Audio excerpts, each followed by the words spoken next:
Hello and welcome to The Drum. I'm Steve Cannane. Coming up, the right to vote on the right to die. Voluntary euthanasia back on the political agenda. When is a promise not a promise? Julia Gillard says she may have to backtrack on her election pledges. And could the burqa be liberating to women? Our panel tonight, Jonathan Green, editor of The Drum Online, writer and social commentator Jane Caro, and Tom Switzer, editor of The Spectator magazine. Well, first to that breaking news that you would have just heard, that Rob Oakeshott has said that he won't take on the position of Speaker. In a statement, he said that concerns have been raised, constitutional, practical and political, and a combination of all three regarding the agreement for a better parliament. And in light of this confusion about the honouring of the agreement, I would be reluctant to accept any nomination for Speaker. So that's a statement that's just come out from Rob Oakeshott. Tom Switzer, is it the right move for him not to... I think it is the right move. The Coalition, especially Christopher Pyne, had made it quite clear in the course of the last few days that there was no deal that would be welched on, and it makes sense for him as an independent to make sure that his vote is casted.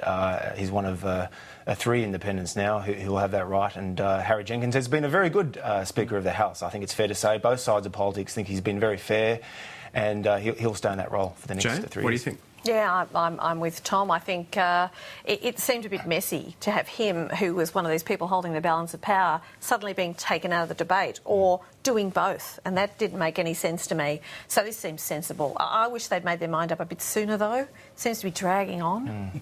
Jonathan, do you think we'll now see Harry Jenkins as the Speaker, or could it be a Liberal? Well, Philip Ruddock maybe has been mooted, the grandfather of the House. I mean, I think for Oakeshott this is a good thing. I couldn't understand, in fact, his enthusiasm for this. This is, you know, his agenda is important. I think it's something he needs to prosecute on the floor of the House as an independent with a vote. The other independents have made it clear up until now that they're not interested in being Speaker or being ministers. Is there any damage to Rob Oakeshott even being involved in these discussions? Well, I guess the sneaky subtext about this is it goes to his motivation here, and if people were wondering about this sort of limelight-seeking nature of the independence campaign, then maybe what Oakeshott did in going for this job played into that perception. But he wouldn't be on his own there, Tom. What if he was a limelight seeker in the federal parliament? Well, I think he's just looking after his own security, because if he doesn't have the right to vote in those delicate situations, then his constituents would be wondering, why do we vote for you in the first place? But I think there's an element of... I get an impression of naivety about it, a sort of eager beaver, you know, oh, I could do that, oh, I could do that. He does play on that. There's this sort of innocent schoolboy thing about Rob Oakeshott, which is kind of endearing and kind of worrying all at the same time. Well, let's move on to the other big political issue of the day, and it's an old debate with new momentum. The Greens are looking to restore the power of territory governments to debate issues like euthanasia. Euthanasia advocate Dr Philip Nitschke has welcomed this move. We've seen 15 years when Australia was relegated back into the dark ages after the passage of the Kevin Andrews Act, which took away from Territorians the same rights that other Australians have had, and that is to make legislation on this issue. Now, to have the Bob Brown bill brought forward and to have Territorians given that same right back again, I'm sure we're going to see legislation come in Australia, either in a state or a territory, in the near future. But the opposition leader Tony Abbott questioned the importance of such a bill.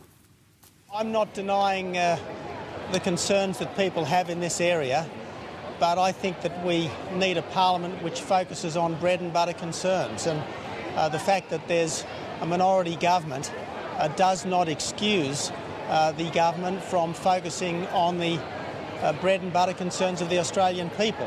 The fact that they don't have a majority is no excuse not to get on with delivering the commitments that they made to the people prior to the election. Jonathan, a bread and butter issue, the issue of voluntary euthanasia, or not? Bread and butter like life and death. I think this points out the disconnection between the political agenda and the agenda that's close to many people's hearts.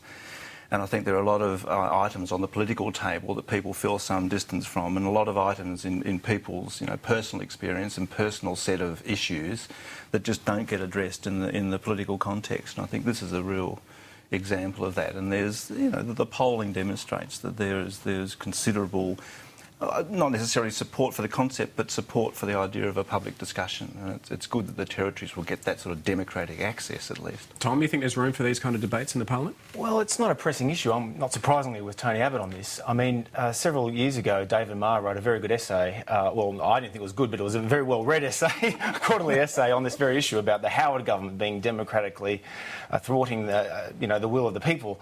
on the issue of this euthanasia back in 1995, 1996. But it wasn't really overturning it. It was a conscience vote, and neither the Coalition nor the Labor Party had a set position on it. I think this is not a bread and butter issue. It's in many respects an elite-driven issue. It's a bit like the Republic. I don't think that the Republic is a mainstream issue, and nor do I think that this is a mainstream issue, actually. And I think that if you look at examples such as in Holland, where you've essentially had legalisation of euthanasia for 15, maybe 20 years now, it's been a very slippery slope. You've had hundreds of people who aren't terminally ill who actually do die. And this is a great risky place in the hands of a lot of physicians. OK, we'll get onto those issues in a little while. But Jane, what do you think about this issue being brought up? I mean, I think I'm totally with Jonathan on this. I think people who are not sick, not suffering and not dying say it isn't a pressing issue. But I think if you are in distress or fearing being in distress, then it is the most pressing issue possible. And I just feel strongly that we lack compassion when we talk about this subject. We talk about it in an intellectual and abstract fashion. I think the fact that Tony Abbott refers to it as not a bread and butter issue is absolutely lacking in compassion. There are people who are hanging on this debate in real fear and agony. I don't care what position you take, but you need to know that for them, this is not an issue you can dismiss with, it's not a bread and butter issue. That just lacks any kind of humanity. And I'm, in fact, sick of this issue being talked about in this way. This is something that is going to come up. If we don't resolve it now, it's going to keep coming back. We have an ageing population. We have a lot of baby boomers who are used to being in control of their lives. They're not going to give up that control at their end-of-life stage. I personally am a supporter of voluntary euthanasia for that reason. This is an argument we're going to have. We may have to have it serially. OK, so to set aside the issue of euthanasia, Tom, why should the federal parliament have the right to overrule territory parliaments?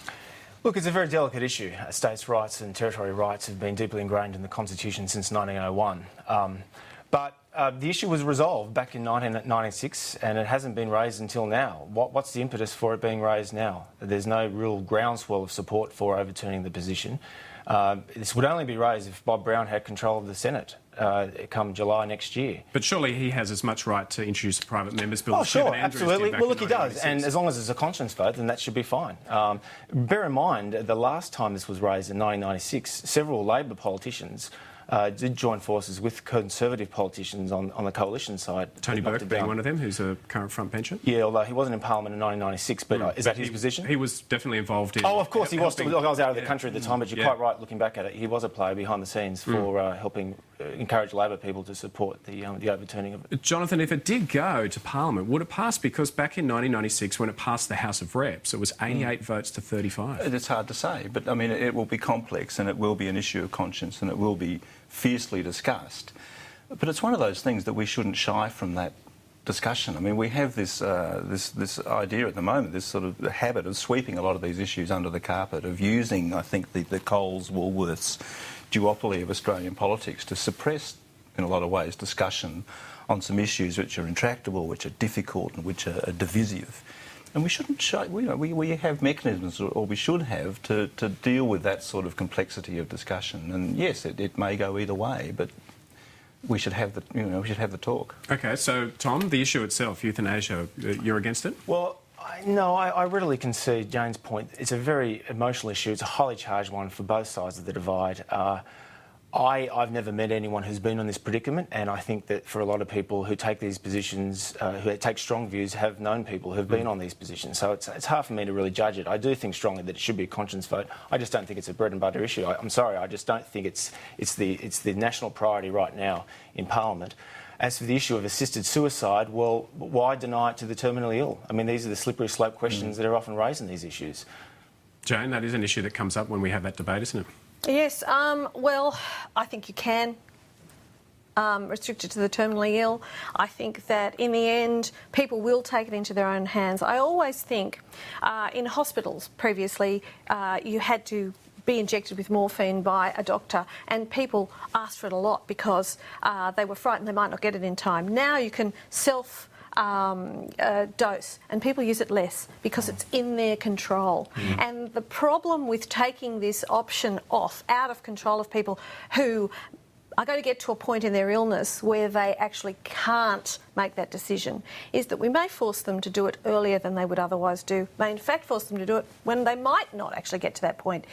It just seems to me that it is individual people's right to decide what they are going to do when they come to that point in their life, and that it is unconscionable for anyone else to stand there and say, look, I know you're suffering, but it's for your own good.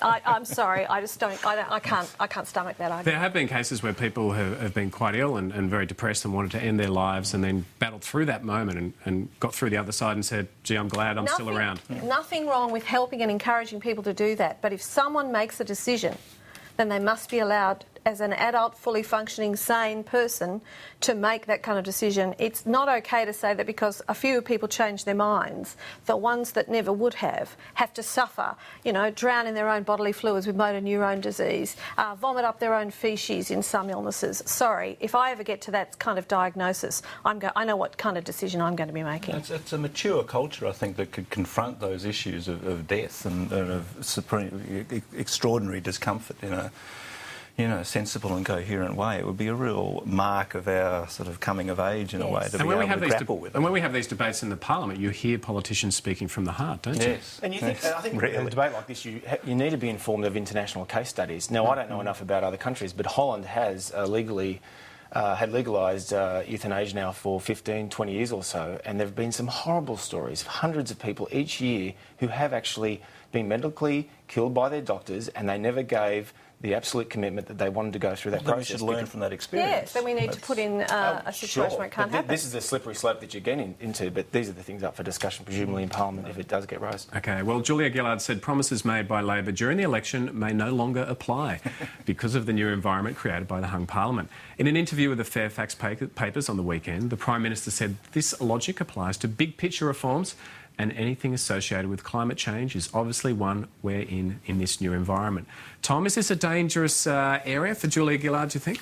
Well, in Canberra, the annals of hypocrisy are pretty rich, but I think it's hard to beat this. This is pretty rich. I mean, here you've had Julia Gillard and Wayne Swan and various other ministers during the course of the last election campaign specifically rule out a price on carbon. And now they've moved the goalpost because the balance of power in the Senate will be in their favour to enact that very kind of radical legislation come July next year.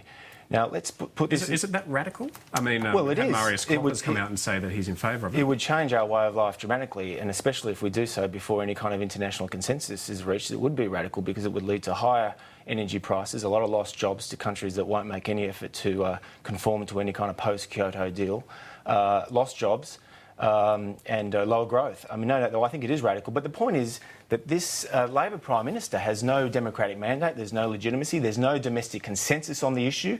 There's a good reason why the Labor hardheads encouraged her and Kevin Rudd to shelve the ETS, and that is it's unpopular with Middle Australia. The focus group surveys made it all pretty clear. People don't want to pay higher energy prices. Jane, if Julia Gillard does bring in a carbon tax after saying in the lead up to the election that there was no way that was going to happen, is this going to be on a loop next election time in political advertising? Wasn't she an idiot to say that? I mean, it's interesting to hear Tom say that, but what we see is when the Labor Party walked away from an ETS, when they said, oh, the greatest moral challenge of our times, sorry, we made a mistake, we're just going to scrap that, it's a little bit hard, that's when their popularity began to absolutely tank. So... Look, lots of people say lots of things in focus groups. Lots of people say lots of things in research. There's one thing 30 years in advertising has taught me, don't believe research. And I think that people want someone to take leadership on this issue. They do want to see something happening. There are scary stories happening all the time that make people's blood run cold. It certainly makes mine run cold. I don't think we can sit on our hands for that much longer.